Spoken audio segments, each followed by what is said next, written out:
Hello students, welcome to our YouTube channel commerce with Kanojia ma'am. Students, आज की जो हमारी वीडियो है उसका टॉपिक है ऑब्लिगेशंस ऑफ अ बैंकर। ये आगे जो चैप्टर चल रहा है हमारा बैंक कस्टमर रिलेशनशिप का, उसका आगे का पार्ट की वीडियो है ऑब्लिगेशंस या ड्यूटीज़ ऑफ अ बैंकर। जो एक बैंक है, बैंकर है, उसकी क्या ड्यूटीज़ रहेंगी, क्या क्या ऑब्लिगेशन उत्तरदायित्व रहेंगे, वो इस वीडियो के अंदर हम पढ़ेंगे। तो चलिए student, without getting late, let's start today's topic obligation or duties of a banker. As stated above, the relationship between the banker and the customer is contractual. The relationship between the banker and the customer starts when both the parties enter into contract. जो banker और customer की relationship क्या है, contractual होती है। जब वो एक कॉन्ट्रैक्ट के अंदर एंटर होते हैं तब उनकी रिलेशनशिप स्टार्ट होती है। The contract specify the obligation imposed on the banker and the customer. Contract specify करती है जो ऑब्लिगेशन उसके ऊपर लगाए गए, यानी बैंक के ऊपर जो भी उत्तरदायित्व होते हैं इस कॉन्ट्रैक्ट में स्पेसिफाई होते हैं। And the customer some obligation में however be agreed upon at later stage. कुछ ऑब्लिगेशन बाद में स्थापित होते हैं, कुछ जो उत्तरदायित्व होते हैं बाद में स्थापित होते हैं। By opening an account with the banker there will be some rights conferred to. जब एक अकाउंट ओपन होता है बैंक के साथ तो कुछ राइट्स साथ में कन्फर्म हो जाते हैं। And the obligation imposed on the banker as well as the customer. इस प्रकार कुछ उत्तरदायित्व कस्टमर के और कुछ उत्तरदायित्व बैंकर के स्टार्टअप वहीं से हो जाते हैं। This rights and duties are reciprocal. और ये राइट और ड्यूटी रेसिप्रोकल है, दोनों के लिए होती हैं। जो बैंकर्स की ड्यूटीज़ होती है वो कस्टमर की राइट्स होते हैं, और जो बैंकर्स के राइट्स होते हैं वो कस्टमर की ड्यूटीज़ होती हैं। ठीक है, तो चलिए हम पढ़ते हैं कुछ ऑब्लिगेशन ऑफ अ बैंकर। तो duties and obligation of a bankers toward the customer include, यानी कि एक बैंकर की क्या ड्यूटीज़ है कस्टमर के लिए, क्या ऑब्लिगेशन उत्तरदायित्व हैं कस्टमर के लिए, वो हम पढ़ते हैं। फर्स्ट है ओनर चेक्स, कि भाई चेक जो कस्टमर के जो चेक हैं उनको ऑनर किया जाए। अकाउंट में पैसे होते हुए भी किसी के चेक को डिसऑनर ना किया जाए, क्योंकि उससे उसकी गुडविल खराब होती है। The banker is under statutory obligation to honour his customers cheques in the ordinary course of business. If he wrongfully dishonour the cheque he is liable to customer for damage. अगर वो wrongfully dishonour कर देता है किसी customer का check तो उसका damage जो भी हुआ है उसके लिए वो लिएबल हो जाएगा। The bank will honour the cheque of the customer provided the cheque are properly drawn, customer has balance to his credit.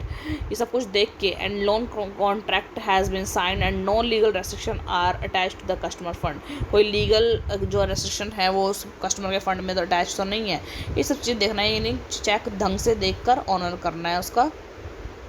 दूसरा है मेंटेन सीक्रेसी ऑफ अकाउंट। देखिए, जो बैंकर होते हैं उनके पास कस्टमर के अकाउंट्स की सारी कॉन्फिडेंशियल जो भी अकाउंट्स की जो भी डॉक्यूमेंट्स हैं, सारी इंफॉर्मेशन है, कॉन्फिडेंशियल इंफॉर्मेशन एक बैंकर के पास होती है तो वो किसी और को नहीं बतानी है, सीक्रेट मेंटेन करके रखना है। ऐसा नहीं है कि आप कोई भी आपको बैंक का अकाउंट नंबर ला कर दे रहा है और आप उसको वहाँ से अपना वो बता रहे हो, आप उसकी इसमें अकाउंट में इतने पैसे हैं, ये सब चीज़ें नहीं बतानी है आपने।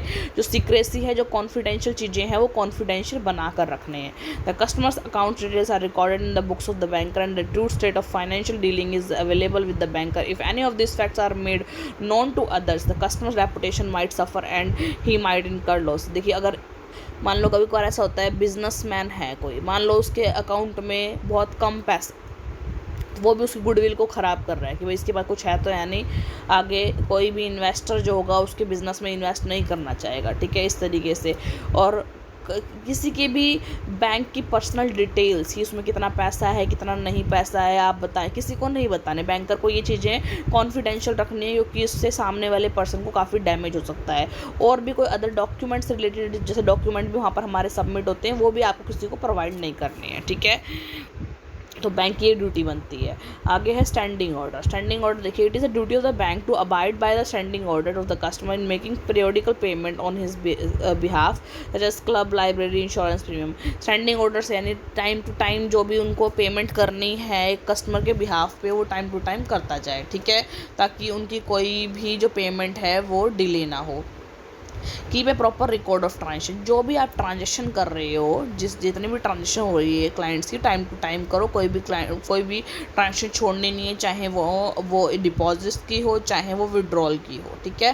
टाइम टू टाइम क्या करनी है, ट्रांजेक्शन को रिकॉर्ड करना है। Abide by the code orders, it is also duty of the banker to abide by the order of the court's garnishee order and attach the funds of the customer to the creditor who have obtained the order in his favor। देखो, जिसने भी garnishee order लगाया, यानी जिस भी creditor को, लेनदार को पैसे चाहिए थे अपने डेटर से और वो नहीं दे रहा है उसे, तो उसके अगर उसका अकाउंट आपके पास आपके बैंक में है, तो अगर उसने कोर्ट के पास गार्निशी ऑर्डर लगाया है उस पैसे को लेने के लिए, तो आपका ड्यूटी बनती है कि आप उस फंड को अटैच करें उस क्रेडिटर के पास। Fund of the customer to the creditor के पास अटैच करें, ठीक है।